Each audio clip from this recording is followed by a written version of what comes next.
Load வண்டினா கருப்பு புகை வரணும், இன்ஜின் சத்தம் காத பிளக்கணும், டிரைவர் வேர்வையில நனையணும். இதுதான் பழைய கணக்கு. ஆனா 2026ல நீங்க பார்க்க போற லைட் லோடு வண்டிகள் எஸ்சிவி அல்லது எல்சிவி அப்படி இருக்காது. அதுல இருக்கிற சிஆர்டிஐ இன்ஜின் ஒரு தையல் மிஷின் மாதிரி ஸ்மூத்தா ஓடும். ஏசி கேபின்குள்ள உட்கார்ந்து நீங்க லோடு ஏத்தலாம். அதுவும் உங்க மொபைல் போன்ல வண்டி எங்க இருக்கு, எவ்வளவு டீசல் இருக்குன்னு காட்டும்.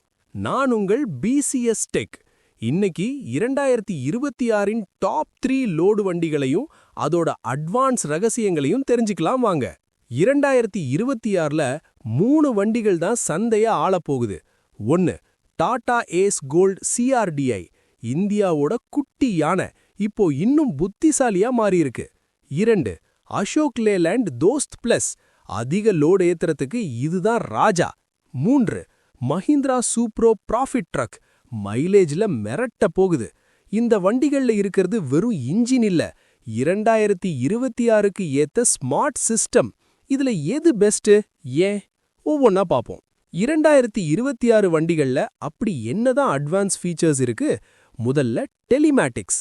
உங்க வண்டி எங்க ஓடுது, டிரைவர் எப்படி ஓட்டுறாருன்னு நீங்க வீட்ல இருந்தே மொபைல்ல பார்க்கலாம். 2வது அட்வான்ஸ்ட் டிரைவர் அசிஸ்ட். வண்டி ஓட்டும்போது டிரைவர் தூங்குனா இல்ல வண்டி லேனை விட்டு மாறினா அலாரம் அடிக்கும். 3வது சிஆர்டிஐ 2.0. இதுல இருக்கிற இன்ஜெக்டர்கள் டீசலை முன்ன விட 20% துல்லியமா தெளிக்கும்.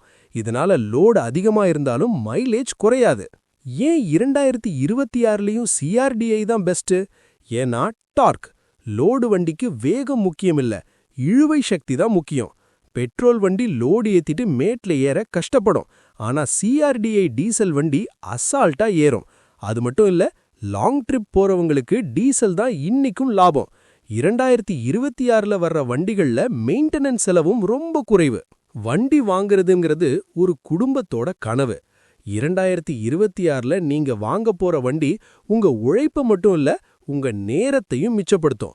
என்ன கேட்டா, அதிக லோடுக்கு தோஸ்த், சிட்டிக்குள்ள டாடா ஏஸ். இதுதான் என்னோட ஸ்கேனிங் ரிப்போர்ட். நீங்க எந்த வண்டி மேல நம்பிக்கை வச்சிருக்கீங்க? கமெண்ட்ல சொல்லுங்க. அடுத்த வீடியோவில் சந்திக்கிறேன். நன்றி.